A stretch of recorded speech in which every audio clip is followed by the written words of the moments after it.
Yes, it's 12:14, and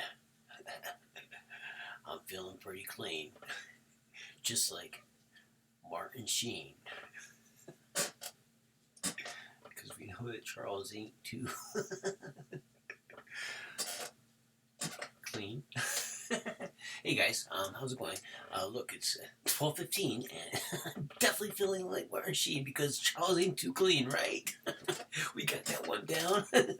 Now let's listen to the sound of the ground, that vibration that goes all the way around, right? Now look, here we go, guys, all the way around. Yes, and this is what we are doing. We go around and around and around, and we go up the procession, we go down the procession, and we wonder where the trade over energy is for our new age, right?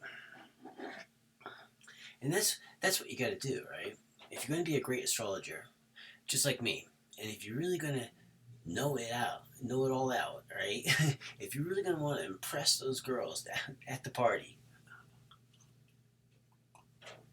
and you say, "Lady, I'm just part of the new age, right?" and she'll say, "How's that so?" and and you just reply, "Because I know Sagittarius is Bo, right?" And she says, "Is that true?" And you reply, "It's true as blue." I got a grand trine coming at you. Let's talk about James. Do you know about James, all right? And no, I'm not talking about King James VI, my great-great-grand cousin. I am talking about James Bowman Lindsay, who is absolutely another Scot. Yeah, it's a true thing. He's a Scot. And you're sitting there, and you're scratching your head about all the things you know about astrology, right?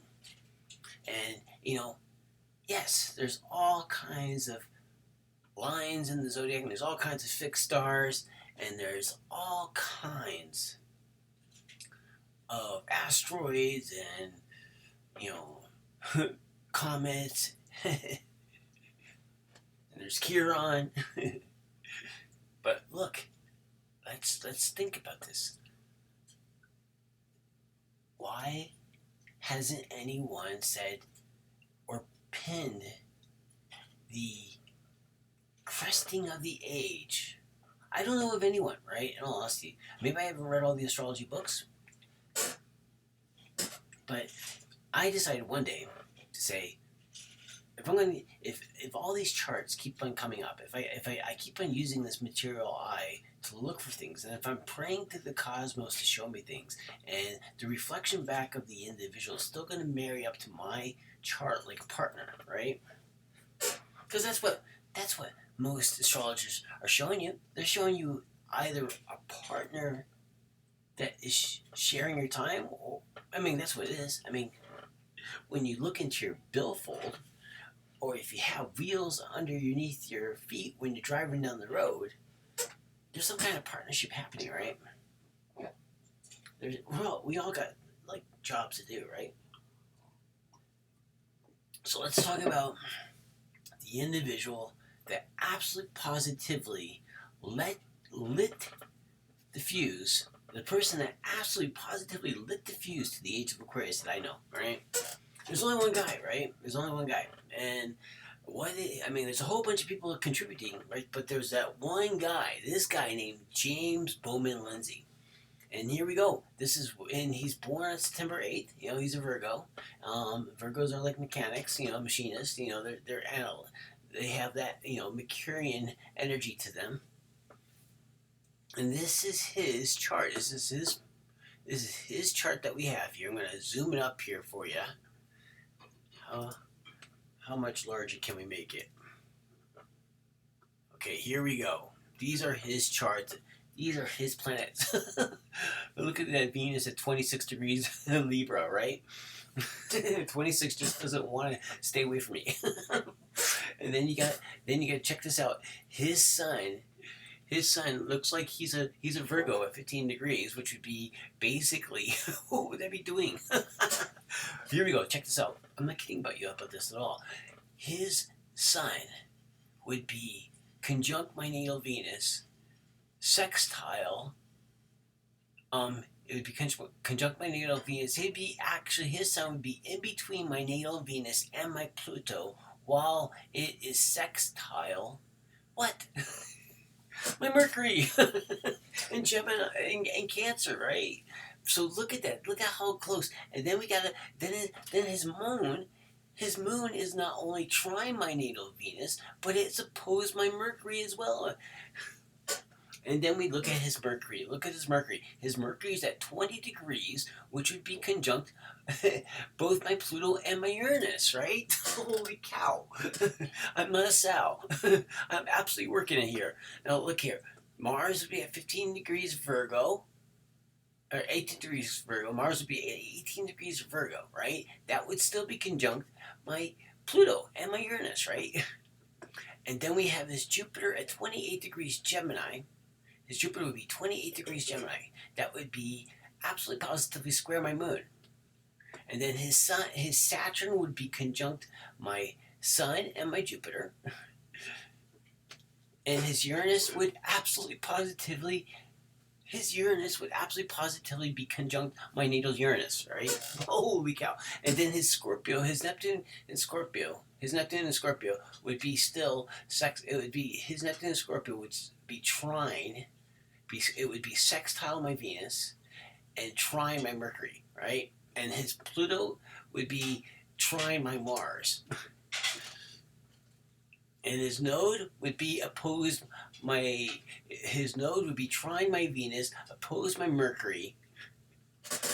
And his Chiron would be conjunct what? I cannot believe it. His Chiron would be conjunct my Mars, and his Lilith would be oppose my Mars. The father is a jokester. It's a true thing. Look at it. It's so beautiful, right? And look what this guy did. I'm going to show you one amazing show tonight, guys. Holy cow. Is this the guy? This guy is the ignition switch. This guy is the fuse of the Age of Aquarius in our electrical form. I mean, this is the first light bulb, right? I mean, we go up here. This is the time of his birth, right? Hypothetically, like, I don't have the exact time, but this is the day, right? So the sun isn't going to move too far, and then all these other planets aren't going to move too far. The only thing that's going to move that far in this chart is he going to be, in 24 hours. Is he going? If he's born at the end of the day, he would have a moon in Aquarius, right? This is the hypothetical, right? 12 o'clock is the hypothetical, right? So the question would be, will the moon travel that far? The moon will be how far? Where would that moon be if he wasn't born with an ascendant Scorpio? What would he be? What would be a good ascendant for him? The guy that he was absolutely going to be the guy, this is noon, right? Where's midnight? But this is a good project for you, right? But without even knowing this and going from what we have here on just these planetary placements alone, we have all kinds of information on this guy, right? But most importantly, we know the year, which is coming up next. We know this year that I know that in July of 1835, and look what this chart is for. Look what time this chart is for. This is a full moon in Leo, conjunct Uranus, right? We're talking about the crest of the Age of Aquarius. The crest. This is what I'm going to show you tonight. As I told you, I got thousands of charts, folks. I got not as many astrological charts as I have photographs, because I got millions of photographs. I'm a digital photographer. I got millions. I own a multi-million exposure time lapse, right? Never been done before. And now I'm going to show you the actual crest of the Age of Aquarius and how it links right up to what we're doing right this very moment. Just with 3 guys, right? And then I have all the other guys too. If you want all the other dots, I could bring all the other dots into the play here. As I said before, this is 1224, and today is what? Today is the day of Jupiter. Yes, sirree, Bob. I'm not here to sob. I'm not here to rob. And I'm definitely not going to eat any corn cob right in front of this microphone tonight, right? It's a very true thing. Now look at this. This guy, for the light bulb, for the for the full moon period, because in these last months of this chart, when you go back and you look at these charts yourself as an astrologer, because if you're looking at my stuff, you're an astrologer, right? You're a one little time traveler just like me, right? We're all little time travelers here, and I've been all over the map because I got moved Pisces at 27 degrees, right? I've been all over the charts. I've lived through it all. And I'm here on a safer ground giving you my call. Have a nice little seaweed drink tonight. Okay, here we go. As we look at Capricorn. Right now, check this out. This is an amazing chart, right? All these charts absolutely link up to each other. And most importantly, when I look at this chart, and I see where the moon is, I see where the sun is, 24 degrees, right? Look at this. Look at where this moon is, and then look at where Uranus is, Uranus is at 26 degrees. That's that magic 26 degree mark coming up. Now remember, I connected this chart, guys. This chart absolutely connects to me. Remember this. And why do I say this? Look where Jupiter is. Jupiter is going to be where he is in just a few months. And that's like in June, he's going to be crossing over. He's crossing over Gemini here, right? He's in the very first solid mark of Gemini. He's out of that crossover period. And he's at 211, right? Look at it, number 4, right? But he is there, and he's hanging out with his partnership sign with Mercury, right? This is what's going on. He's going to be illuminating when he goes into this house of Gemini. He's illuminating Mercury for a year, right? He's exalting Mercury, right? That's what he is. This is exactly what Jupiter does. He goes into the house of where he's at, and then he blows that house up, right?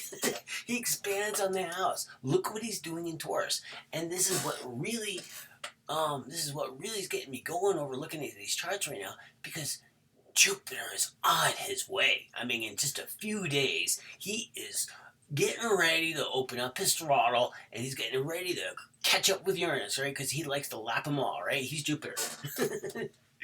There's only a few planets that lap him, right? But the distance that Jupiter travels, holy cow, is he on the freaking move? What is inside that groove? That's Jupiter, right? And look at this chart, though. Look at how they all are. I mean, Mars is just right out in front of them. And look at this. This is a chart of the Age of Aquarius. Says what you're doing with the Age of Aquarius is you're combining the electricity that we find in both Jupiter and Uranus. We are taking electricity, because Jupiter is a stormy electrical planet, right? And Uranus, he's got all kinds of polarity to him. And the sun's coming in, and he's a solar giant, and he's got all kind of magnetism and electrifying ways about him too, right? Just look at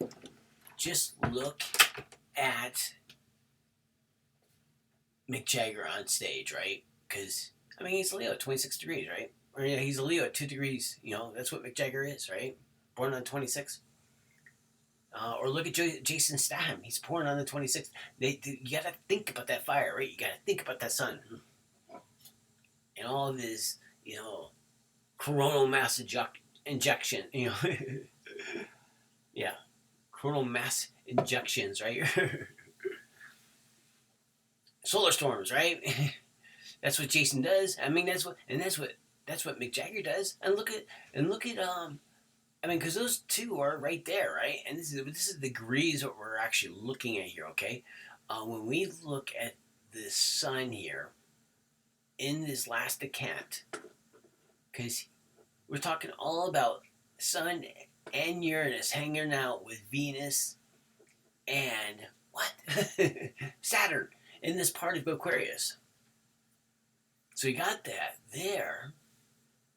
And then you have to look at this. This is amazing, right? This is all just amazing when you look at the chart about where Saturn's on my home. And this is all about the mechanisms, but the most important part, because I'm sitting there, there's a grand trine happening right here, right? There's a grand trine that's absolutely happening on the full moon with Mars and Saturn they're letting man have fire, right? That's what Uranus did. Uranus gave man fire, and that electricity is very hot and controlled fire on the wire, right? But here we go. Are you ready for the secret of this? I mean, because you think about it, if you actually think about this, right?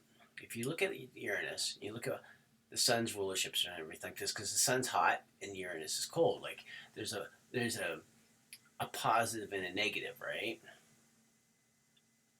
And Moon is in Leo, right? Look at this. Moon is in Leo of the Sun, right? Opposing, right? For the state. Because the next few months, because what he does, he makes a demonstration in June. I didn't include this chart on this because there's no exact date, right? But I just know that he made there's a writing in the writing that we have here that he did in fact make a presentation in July that year. Here it comes right here. It says, unfortunately, his claims are not well documented, but in July 1935, Lindsay did demonstrate a constant electric lamp at a public meeting in Dundee, Scotland, right?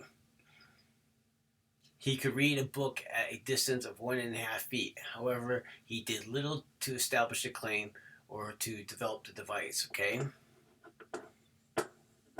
This is the fact of the matter here, though. He did this. He worked on this thing. And then later on, Edison, did what he did, right? But it all came from this guy. And the key planet here is because light bulbs, as you know, they're pressurized, right? They got gas. And that's what's very important about this chart is because Neptune is in the trade. Neptune is exited the trade over energy. Neptune is in its 11th house of Aquarius. It's in that 11th house, or in his 12th. He's in his 12th house of Aquarius, right? This is where Neptune is, okay?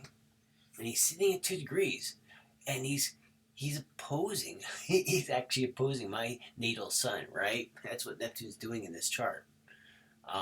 And that once again, I mean, these charts. Oh, look at his Pluto. His Pluto is in Aries, which is conjunct my natal Saturn and trine my Jupiter. I mean, every single time I get this polling.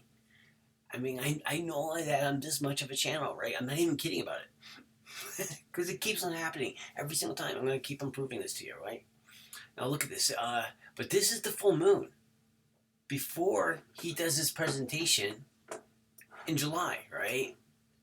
And the reason why I should have done this other chart, but when you look at the charts for July, by this time, Uranus has moved over into Pisces, right?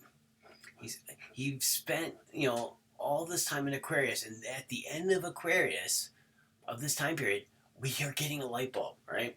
And this is the Jupiter. See, this is the Jupiter trine. This is the Santa Claus. Because what does Jupiter do? Like when you look at what he was doing, he was able to read, right? This is what he's able to do. You need that Gemini nerve to read, and he was basically able to read to basically lamplight. This is what it says here. It's beautiful, right? And here's Jupiter. The sun and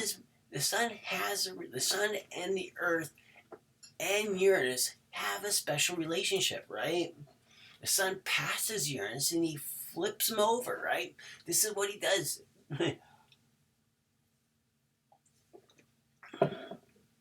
He's a little roller, this guy, right?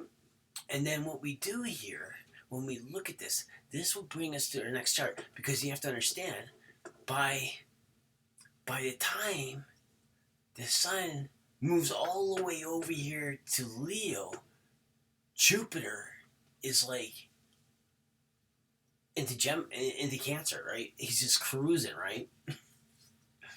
I mean, when you look at this chart, it's absolutely amazing.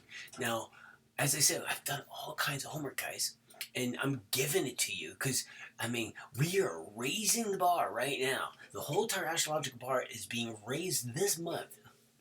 I'm going to give you 2,000 years of information so quick, it's going to make your head spin, and you're just going to have all these charts here, and you'll see them all, right? 2,000 years of charts. I'm like this poker guy, right? I'm like the dealer in Vegas that just has that empty card deck, right? Every single day. Because Saturn has given me all this time. Because I have a retrograde Saturn in my 11th house, right? He gives me time to do what? Have depth of thought that a Moon and Pisces person would have. Look who we have here. Werner von Braun. Yes, and look at when he's born. He's born 1912, yeah? July 23rd. And guess what? He's got a little metalhead, right? Yep, look at this guy. This guy is born at 2 degrees and 27 guys. And you know who this guy is, guys? He is the go-to guy for Hitler to make rockets. He's Mr. Rocket Man, right? He's the rocket head. This is the age of rockets, right? Yeah, basically we have astrological, we have Aquarian rockets, right? Because when we look at Jupiter and what he's doing, and we understand, when we see, but most importantly, we see what's happening here, Uranus is in Aquarius, right? So this right here is like the second chapter of the trade over energy from Pisces to Aquarius, because all the way through Pisces, what has man been doing, right? Man has been learning about oil. He's been learning about Neptune. That's what man's been doing.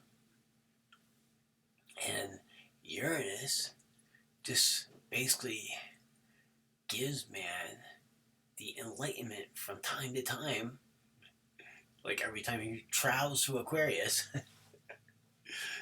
And, people come about, right? That's what happens, And he had a very, it's a disruptive road, right? When you're the first guy, he's got a whole collection of rockets, this guy, right? He has a whole collection of failures to get to the point of what we're looking at right now. And it's so funny. It is absolutely so funny how it all works, right? Because when you look at this guy's chart, once again, we'll get down here. We're going to look at this guy's chart here. So I'm getting used to this program. You're habit prone, right? So you want to use the hand tool in Photoshop, but you're not in Photoshop, right? But I know I'm not in Photoshop. This is as I said, every single time we'll just get a little bit more smoother with the delivery. Yes, sirree. Or we won't say, "Oh, Hail Mary." So here we go. Now, look at this. I'm telling you guys, once again, Sun is trine my Sun. Moon is sextile my Moon. Mercury is conjunct my Mercury, and then sextile my... Actually, not sextile. This is actually an Aries here. So it's 20 degrees Aries on my Moon. You can see all the angles that this will throw to me. This will actually be square. This 20 degrees will actually be squared my Mercury somewhat. But and then you can see this is actually light light trines. I mean, actually, this will hook up to my series. As I believe my series is at right there in between Jupiter, right? Holy cow, this is Mercury, right? And then when you go even further on this, his Venus, this is when it gets really interesting because his Venus would be opposed my fifth house cusp and oppose my Venus as well. Mars would be Mars would be squared not only my Uranus and my Pluto, but also my moon. And then Jupiter would be basically trine. His Jupiter will make a grand trine to my Jupiter, and my natal Jupiter at 12 degrees Leo, and my natal Saturn at 12 degrees Aries. So there you go, right? And then Taurus, Saturn and Taurus would be sextile my natal Mercury. Yeah, there's all kinds of stuff going on there, and that's that. But most importantly, his Saturn would be trine my natal Pluto, right? And then his Uranus. Look at this. Look how close it is. His Uranus would be perfectly opposed my natal Sun. I mean, look at this guy. And here's his magic 26 again, right? Which would be squared my natal moon, and then Neptune in Cancer would be sextile my. I cannot believe this. His Neptune would be actually trine my moon, trine my Neptune, and sextile my natal Uranus and Pluto, right? Holy cow. Like, this is why it's important to have those planets and those asteroids that you have in your head so you fit them all together, right? And look what this guy did, right? A lot of people died for this guy. They say that more people died in his warehouses to make rockets to fling at Great Britain. I mean, they say that less people died in Great Britain from his rockets than who died in his warehouses creating them, right? That's a true thing. There's deadlines. Get it? No pun included. Deadlines. Pluto lines, right? Right, now look. So this is his I mean, look at where Uranus is right here, and look where it was in this gentleman's chart, Mr. James Brown, because all during this time period, while that 7-year period while Uranus was moving through Aquarius, James Bowman Lindsay was absolutely positively working on this light bulb, right? He was absolutely doing this. You can look through there was time. He actually went on to he had other projects he had to do just because, I mean, there are a lot of people doing it, right? And he basically lit the way, and okay, I gave you the way. It's like when you sign over your patent to somebody. So the next step is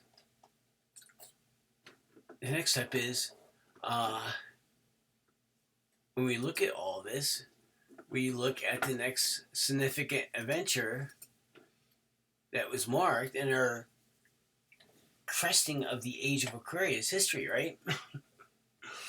And what could that be? I mean, look at Sputnik here. When we look at Sputnik here, Sputnik 1, it's in a sign of Libra, right? And as you know, Libra is ruled by the scales. It's an inanimate object, right? Libra, the scales, right? It's not a creature like anything else, right? This is what it is. So when you're looking at this October 4th date, look at it. Look how beautiful this launch chart is. This is the launch chart, right? Look how beautiful it is, guys. I mean, this is the first, satellite to go into space, and look how beautiful it is, and it all once again lines right up to my chart here. Okay, so look where the sun is. The sun's at 10 degrees in Libra, and he's conjunct what? The sun is conjunct what? My part of fortune at 8 degrees Libra. I mean, I'm pretty sure my 8 degrees Libra almost wants to be 9 degrees. Like, that's how close it is, right? But look at the moon. The moon's in Aquarius at 14 degrees. The moon's in Aquarius. and then what we have Uranus. Uranus is at 10 degrees. I mean, we have a perfect. I mean, do they plan this stuff? I mean, the rocket is absolutely called. This is Sputnik, right? October, Saturn, um, and then what we have here, as I said before, we have the moon at 14, Uranus. The thing only lasts. I mean, this you can look how long this actually thing this satellite was going for. But this is a complete beautiful chart.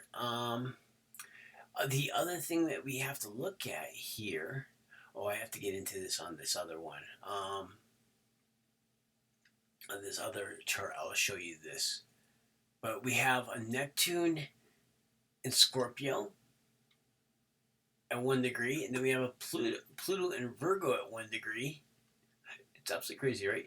The Neptune is absolutely, and then look at Uranus. Uranus is that for this launch. Uranus is actually conjunct my Jupiter, right? And Saturn would be absolutely square my natal Venus, and then Jupiter would be sextile my natal. I mean, this is my 5th house of creativity, right? This Jupiter for this launch would be sextile my natal Jupiter, and the Mars would be sextile my natal Sun. I mean, look how beautiful it is. And the Pluto in Scorpio, the Venus in Scorpio would be conjunct my Neptune, and the Mercury in Virgo would be conjunct my natal Uranus, but opposed my natal's moon, right? It's amazing. Like every single time, I cannot believe it. Like I don't know. I mean, is this like this for all the other astrologers out there? That every single chart they look at perfectly lines up like to the degree with their charts. I mean, these are just charts that are given to me like while I'm doing my study. I'm like, I ask myself a question, right? And the chart comes back to me and the way the chart answers my question is it hooks perfectly up to my chart like a puzzle, right? Perfectly like a puzzle. And now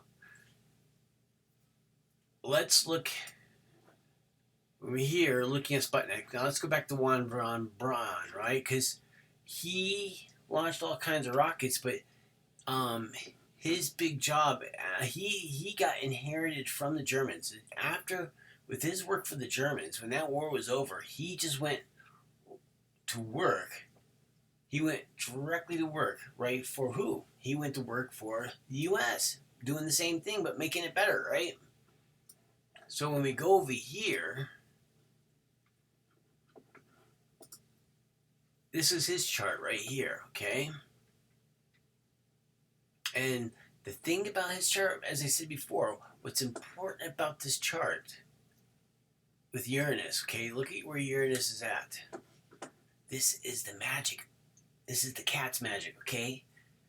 Uranus, who gave man fire, opposes Leo in his chart, okay? This is what links him to Lindsay, okay? Look at it. Check it out. The light bulb chart. Look where Neptune is. It's at that 2 degree mark. It's at the 2 degree mark. Aquarius. It's a true thing. And then when we go to Lindsay himself, he's got a Pluto at 1 degrees. But look at Lilith. Look at Lilith there at 2 degrees, right? And that Lilith there would be 2 degrees.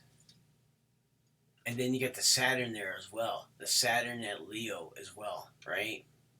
That Saturn is there, opposing the Neptune in those other charts, right? That Saturn is feeding those other charts.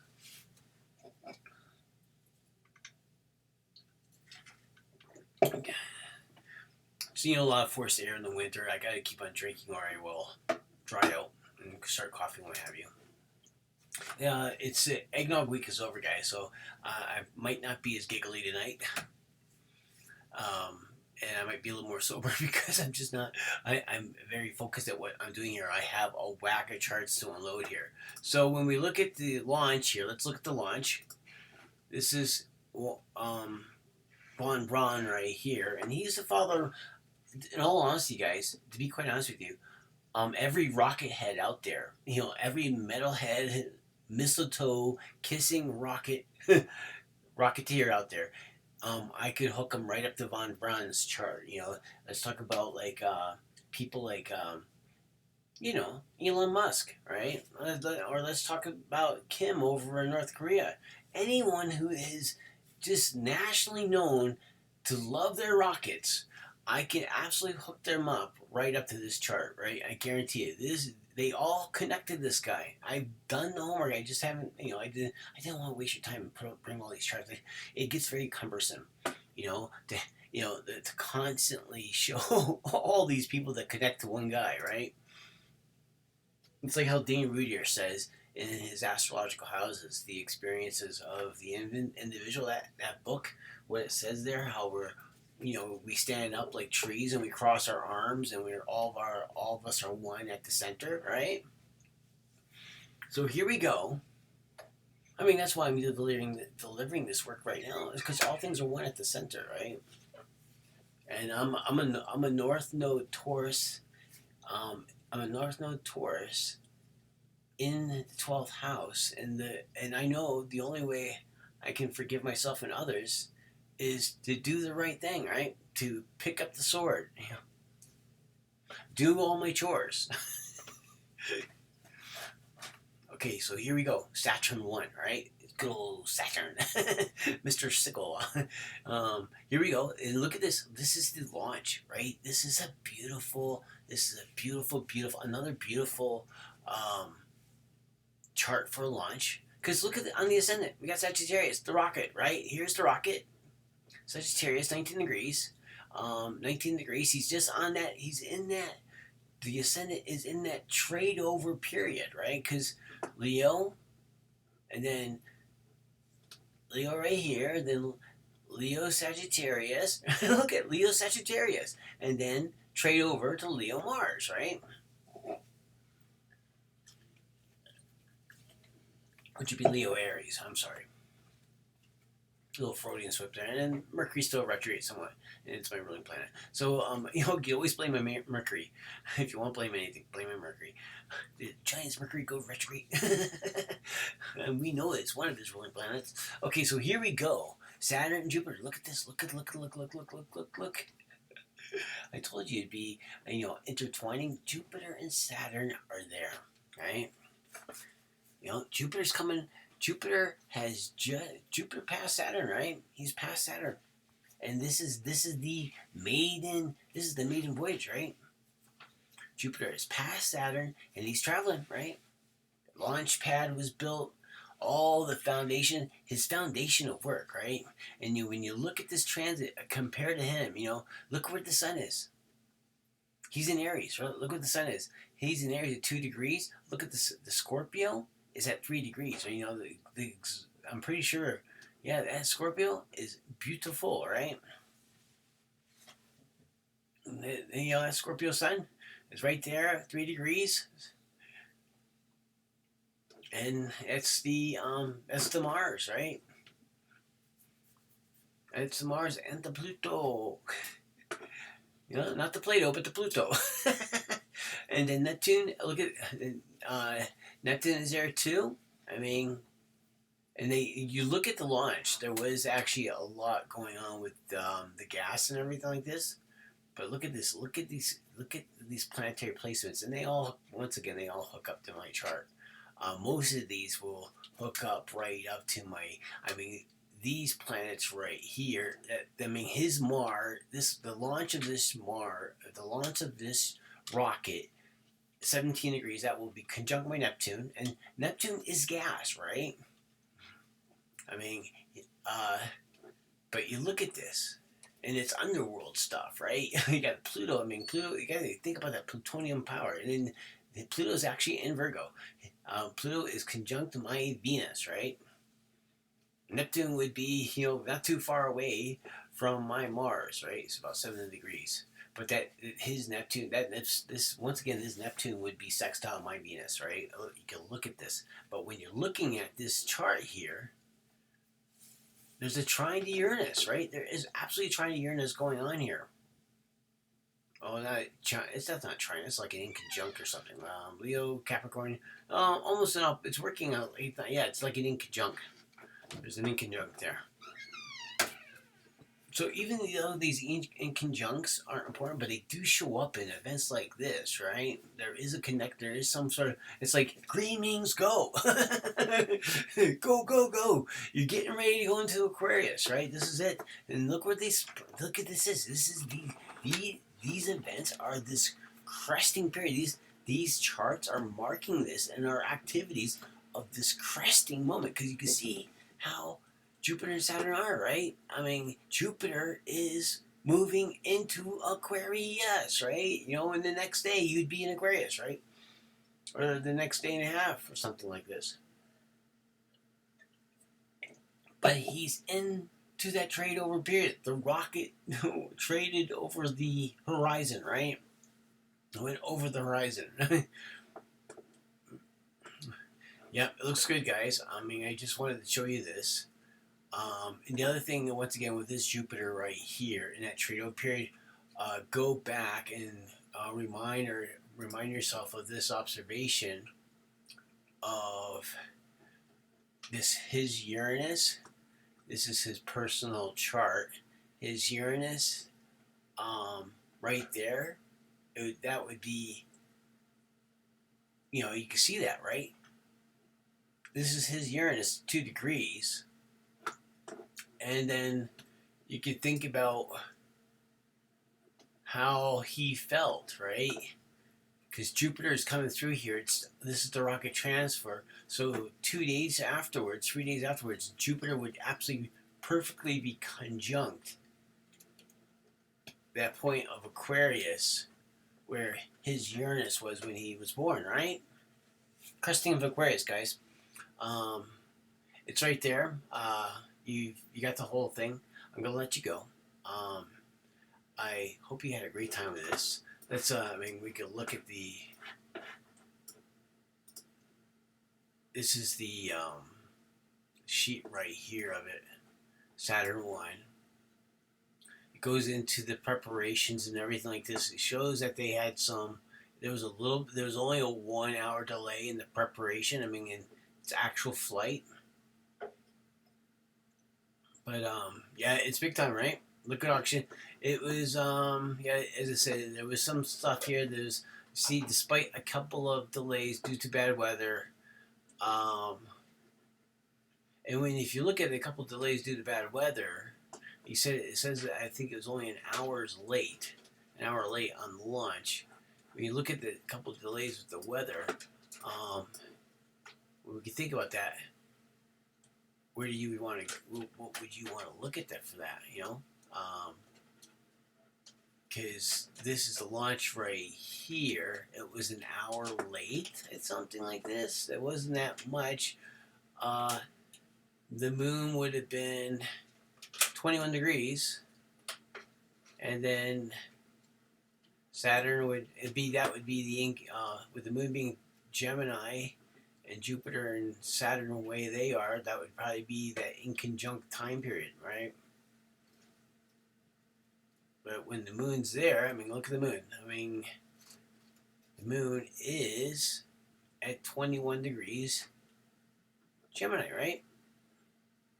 That would be the moon would square my natal Uranus, right? That's the dynamic angle right there in the chart for this one.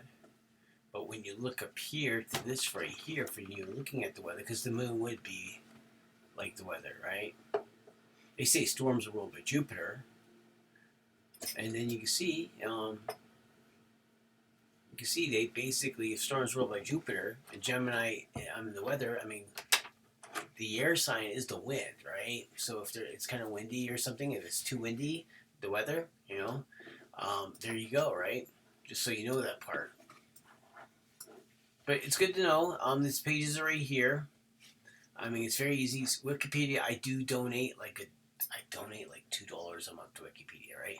I absolutely, I mean, I was an honors history major, right? So, and I was an honors government major. So, it's just, I mean, it just carries through. You know, the tree keeps on growing from a healthy root, right? Very good, folks. I think that makes a perfect. I mean, two people, right? Two people. These two people. If it wasn't for these two people, I mean, these two people, these two identification tags, are the two primes of the cresting of our technological age of Aquarius, right? And our modern transportation age and our space race, right? These are major guys, right? Because it all starts with, like, I mean, he was the one to get the rockets going for Germany, right? And the U.S. scooped him up. If you look at his story, this von Braun story, when you look at him, holy cow! I mean, there was a whole whack of rockets that a lot of people paid for with their lives. And honestly, people absolutely innocent people. If you look at this guy's story, innocent people absolutely paid for these rockets to be in the air. I mean, this is the judgment here. I mean, we have this. I mean, we have all this technology, and these people, I don't think when they got to start building these rockets, I'm pretty sure they didn't sign any pieces of paper saying, hey, you could shoot me dead in the head if I can't make that rocket fast enough for you, right? I'm pretty sure that none of these people that died, and a lot of taxpayers still today, are absolutely suffering due to these rockets, right? I mean, look at all the people that have suffered all over Europe. Look at Ukraine. I mean, that's why you can't complain that you're not in Ukraine, right? You cannot complain that you're in Gaza or Ukraine due to these rockets, right? All of them, right? The Jupiter stuff, the Saturn stuff, you know, Saturn 1. Okay, guys, thanks a lot for your time. Thanks for hanging out with the show, and I'll see you tomorrow. Bye-bye.